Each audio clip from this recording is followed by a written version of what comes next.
Jeudi politique. www.mazlec.net. L'invité du jour. Marcel Robert Thioréré, président du Cercle Oméga, une formation politique de l'opposition gabonaise. Marcel Thioréré, bonjour. Bonjour. Le Cercle Oméga est quasiment absent des écrans radars depuis la présidentielle d'août 2016. Vous avez été présent aux accords d'Angondje et après, flou. Que se passe-t-il? Mais il se passe que le parti Cercle Oméga a continué à travailler. Après les élections de 2016, nous avons pris la décision, dans le cadre du bureau politique, de nous organiser autrement. Et nous avons participé. S'organiser autrement, c'est travailler en sous-marin? Pas en sous-marin, c'est que nous n'avons pas à faire trop de bruit, parce que faire du bruit pour du bruit, ça ne sert à rien. Il faut travailler et apporter des résultats. Et donc nous avons participé au dialogue d'Angondje. C'est déjà le fait que le parti existe et nous sommes dans un groupe de travail dans le cadre de la CRPG. Nous travaillons dans le cadre de la CRPG. Et par rapport à la situation politique actuelle, flou artistique autour de la santé du chef de l'État, certains invitent à la vacance du pouvoir. Quel est le travail en sous-main que fait le Cercle Oméga? Le Cercle Oméga pense que d'abord, une chose, il faut avoir un peu de pudeur. Moi, je pense que nous sommes tous des humains. Quand un de nos compatriotes, en plus autre raison, au sommet de l'État, a des problèmes de santé, ça reste d'abord dans un cadre privé, au-delà du fait qu'il est le président de la République. Il faut respecter certains principes. Nous sommes des bons. Est-ce que la pudeur veut dire qu'on n'active pas des leviers constitutionnels? Non, parce que de toutes les manières, ce n'est pas le premier cas dans le monde. Si les institutions fonctionnaient normalement, si chaque haut fonctionnaire de la République était à sa place et faisait son travail conformément aux dispositions de la loi et de la Constitution, je pense que ça ne poserait pas de problème. Il y a des pays, je ne vais pas les citer, où le chef de l'État était absent pendant 2 ans du pays. Il n'y a jamais eu des bruits sur une vacance de pouvoir ou bien... C'est peut-être la volonté des Gabonais de tourner la page Bongo PDG. Mais attendez, le président a un mandat. S'ils veulent tourner la page, qu'ils attendent 2023. C'est en 2023 qu'ils pourront dire on tourne la page. Mais non, pour le moment, ce n'est pas d'actualité la vacance de pouvoir. Ça, je vous le dis sincèrement. Moi, je suis de l'opposition, mais j'aimerais bien qu'on aille aux élections. Mais on ne peut pas violer la Constitution. Le président en fonction. Maintenant, si des éléments peuvent faire la démonstration que le président ne peut plus diriger, ou bien que les institutions ne fonctionnent plus au niveau de la présidence de la République, il n'y a pas un suivi des dossiers, ça c'est notre problème. Mais pour le moment, on ne nous a pas dit qu'il y avait une difficulté. Tous nous constatons qu'il y a certains manquements et on s'interroge pourquoi il peut savoir ces manquements. Parce que chacun doit rester à sa place. Le problème, c'est que certains ne sont pas à leur place. À propos, justement, l'hypothèse d'un dialogue est posée, mais avant d'en parler, vous avez été membre du comité de suivi du dialogue d'Angondje organisé après la présidentielle controversée de 2016. Le dialogue est illisible, du moins en termes d'actes suivis? Ben, c'est regrettable, parce qu'il y a eu près de 2000 associations, des syndicats, il y a eu plus de 47, voire 58 partis politiques qui ont pris part au dialogue d'Angondje. Il y a eu plus de 3000 participants. Nous avons planché pendant 2 mois et curieusement, nous sommes sortis avec de très bonnes résolutions. Donc il y a eu des actes de dialogue. Non, c'est très lisible. Le document, le rapport général a mis en avant 264 points sur ce que nous devons faire de notre pays, dans tous les domaines. Sortez 2 à 3 points fondamentaux. Maintenant, ceux qui ont fait le choix de mettre des numéros sur les actes, ça ne relève que de leur responsabilité. Mais ce que nous savons, nous, membres de l'opposition, c'est on a accepté d'y aller par patriotisme d'abord. Parce que quand oui, à propos du patriotisme, certains ont crié à la trahison parce que vous étiez pour la plupart. Oui, mais vous savez, c'est de bonne guerre. Et vous êtes sortis pour aller ceux qui parlent de trahison, se sont trahis eux-mêmes. Parce que nous avons tous été ensemble en 2016 et on sait qu'il a lâché Jean Ping après qu'il revendique le hold-up électoral. Vous savez, on ne va pas rentrer dans ces détails parce que si on rentre dans ces détails, ça sera encore trop profond. On dira à monsieur le président, tu auras encore lu. Mais la vérité, est-ce qu'on avait un contrat avec eux? Nous avons été à la chambre de commerce.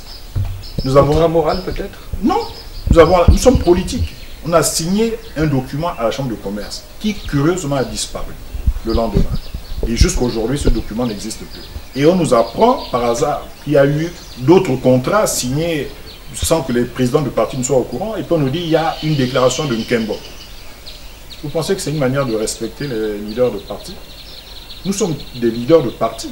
et nous avons soutenu Mais un candidat qui n'était pas leader de parti. Qu'est-ce qui a motivé votre sortie des rangs, Jean-Ping? Vous savez, il y a trop d'incompréhension et puis il y avait des jugements mesquins. Il y a eu trop de jugements mesquins. Vous venez, vous apportez votre pierre à l'édifice et puis quand vous tournez le dos, on vous traite d'espion. On ne peut pas traiter un chef de parti d'espion. Ça ne se fait pas. Et il y a plusieurs éléments qui ont participé à tout ça. Moi, j'ai été contre certaines démarches. J'ai attiré l'attention de certains depuis 2015. Donc les espèces sonnantes et trébuchantes. Et puis nous avons remarqué une chose. Non, vous savez, nous sommes des Gabonais, mais quand on vient dans l'opposition, même si on avait occupé des fonctions, on ne sait pas lesquelles, au PDG, quand vous venez dans l'opposition, vous n'avez plus les fonctions que vous avez au PDG. Il faut que les gens s'alignent. Mais je crois que certains ne sont pas encore sortis de leurs fonctions, ils sont encore dans la réalité ou dans la réalité du passé. Ils ont rejoint l'opposition avec l'ADN-PDG, c'est ça? Oui, ils ont cet ADN, hein, parce que certains revendiquent même l'ADN-PDG. Je peux même citer le parti. Parlons-en, le dialogue d'Angongé. 2 à 3 principales recommandations qui jusqu'ici... Le dialogue d'Angongé, moi je pense que le pouvoir a fait les choix de ceux qui arrangeaient un peu le pouvoir. Et ça, c'est une grosse erreur. Ce n'est pas interdit. Mais vous n'avez pas manifesté de levée de bouclier pour dire... Mais attendez, vous savez, quand nous sommes quand même sous les tropiques. Hein. Quand on est au pouvoir, un pouvoir prend une décision, que vous allez faire? Vous allez aller vers eux avec quelle capacité? Crier au moins au loup. Oh, vous pouvez crier au loup, le loup passe. Hein. Le loup passe très bien, parce que nous n'avons pas les outils pour pouvoir faire pression sur eux. Il faut qu'ils comprennent. Mais pourquoi aller discuter avec un pouvoir sur lequel on ne peut pas faire pression? Non, nous sommes tous Gabonais. Donc vous allez en victime expiatoire non, pas du tout. Non, pas du tout. Nous sommes tous Gabonais. Et ceux qui sont les tenants du pouvoir, qui ont les commandes du pouvoir du pays, doivent comprendre qu'en face d'eux, ils ont aussi des Gabonais. Ils représentent une partie des Gabonais. Nous représentons aussi une partie des Gabonais. Nous avons été à une élection très controversée. Il y a eu des situations regrettables. On ne va pas revenir là-dessus parce que tous, autant que nous sommes en tant que Gabonais, nous avons regretté le fait que certains compatriotes ont laissé leur vie en ayant cru à une alternance, à une démocratie et ainsi de suite. Mais, n'en déplaise à certains, peu importe, mais nous sommes allés au dialogue pour apaiser la situation. Parce qu'il y avait un choix. Soit on tire la corde lâche, et le pays se met à feu à sang. Je pense que personne n'aurait gagné. Ni le PDG, ni la majorité présidentielle, ni l'opposition. Même ceux qui se disent les plus opposants radicaux. Personne n'allait gagner parce que tout devait être bousillé. Parce que quand les militaires viennent avec des armes et que les mercenaires rentrent avec des armes, personne n'aura la paix. Ce pays ne mérite pas que nous sacrifions nos compatriotes parce que certains veulent être présidents. Moi, je prends l'exemple du président Mamboundou. Il a gagné plusieurs fois. On s'éloigne du dialogue d'Angongé. Non, on ne s'éloigne pas, parce que c'est pour préciser. Le président Mamboundou, c'était un grand homme. Il m'avait dit à moi, en 2009, président Tchoréré, nous n'allons pas nous abaisser à des tiraillements de personnes, tout simplement parce que Mamboundou doit être président et on va sacrifier la vie des Gabonais. Ils veulent le pouvoir qu'ils prennent. Voici des phrases d'un grand homme. Et je pense que nous sommes encore dans l'apprentissage de la démocratie. Et ce que nous vivons aujourd'hui, il faut le reconnaître, ce sont ceux qui revendiquent fort et dur en disant que ce sont les opposants radicaux, qui étaient eux, les grands maîtres du PDG, pendant que nous sommes sortis de la conférence nationale et qui ont mis ce système en place. Après l'époque, dans la période démocratique, ils ont joué à ce jeu. Et quand certains ont créé même une institution, moi je sais qu'Omar Bongo avait dit aux gens, vous créez cette institution, mais demain, certains pourront être dans l'opposition. Ou bien nous pourrons être dans l'opposition, comment nous ferons? Ils ont dit, non, ça va être comme ça, aujourd'hui ils subissent. On ne peut pas vouloir quelque chose et son contraire. Et quelle est cette institution, si ce n'est pas un secret? Laissons tomber, cette grande institution qui peut nous imposer. À propos du dialogue, 2 à 3 principales recommandations qui jusqu'ici sont lettres mortes. Quelles sont ces recommandations? Je demande, c'est vous qui avez... Les lettres mortes, d'abord, premièrement, on a demandé le statut des partis politiques, le financement et le fonctionnement des partis politiques. Ça existait avant le dialogue? Non, ce n'est pas un financement. Ça, on vous dit, vous allez aux élections, il faut avoir 20 listes. Et si vous n'avez pas 20 listes, vous n'avez rien. On vous donne 1,5 million par liste. On ne fait pas la politique avec. La démocratie coûte cher. Même Omar Bongo, père à son âme, disait la démocratie coûte cher et tout homme politique doit pouvoir comprendre que la démocratie coûte cher. Si on n'a pas des moyens pour lancer la démocratie, ben, on repart dans le parti unique. Et même j'ai proposé, il y a de cela 15 ans. Et vous croyez normal de faire cette reculade? Attention, oui, c'est une bonne reculade. J'ai proposé qu'on commence à aller dans ce qu'on appelle le parti unique démocratique. Non, je vous le dis, vous savez pourquoi? Parce qu'à l'heure actuelle, nous fonctionnons comme un parti unique démocratique. Cette trouvaille? Cette trouvaille, c'est-à-dire qu'en Afrique, certains pays, je prendrai les cas des pays francophones, ils n'ont pas encore compris qu'il faut la démocratie. Des sortes de dictateurs éclairés à la Moi, j'admire par exemple le Ghana. Ça, c'est la démocratie. Le Ghana est un État démocratique. Oui, le Ghana, c'est bien. Il y a des pays d'Afrique du Sud, dans la zone sud-africaine, là-bas, c'est bien.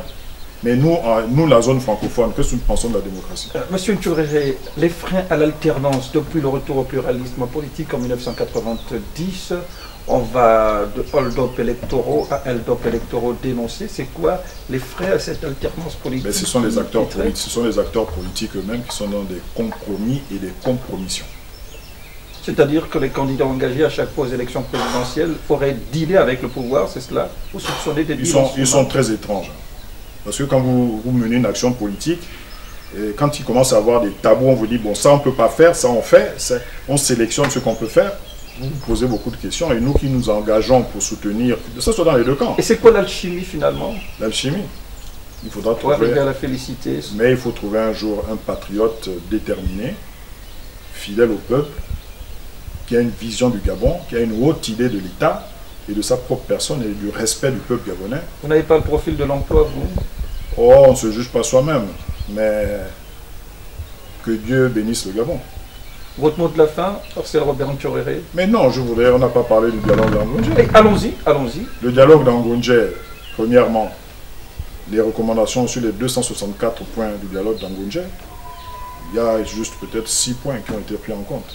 Mais du côté de l'opposition, rien n'a été fait. Plus grave, il y a eu des dispositions prises.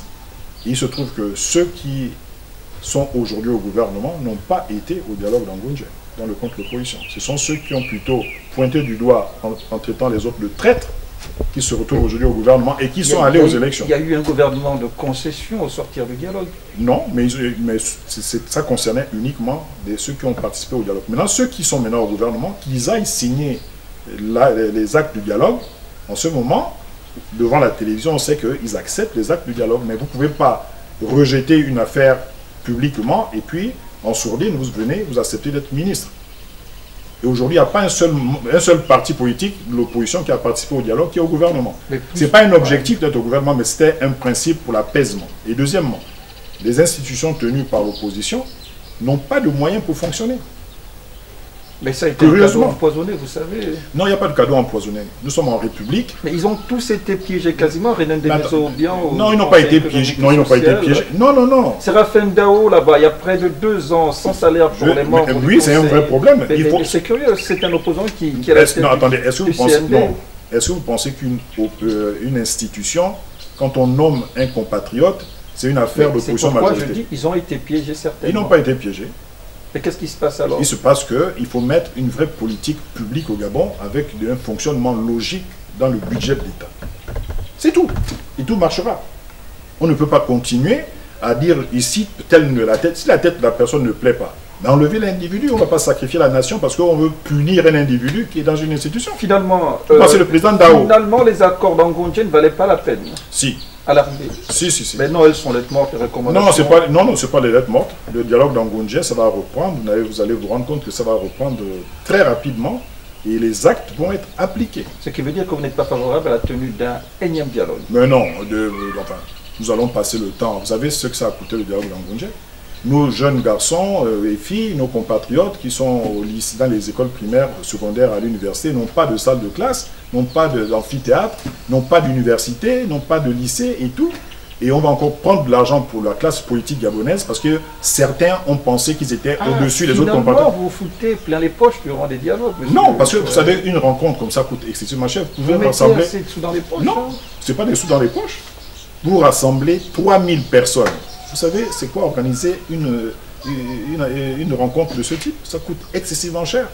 On va passer tout le temps au Gabon à organiser des dialogues, et puis à l'autre dialogue, d'autres n'iront pas. Après, ils vont se plaindre. Ils ne sont pas des sur-citoyens.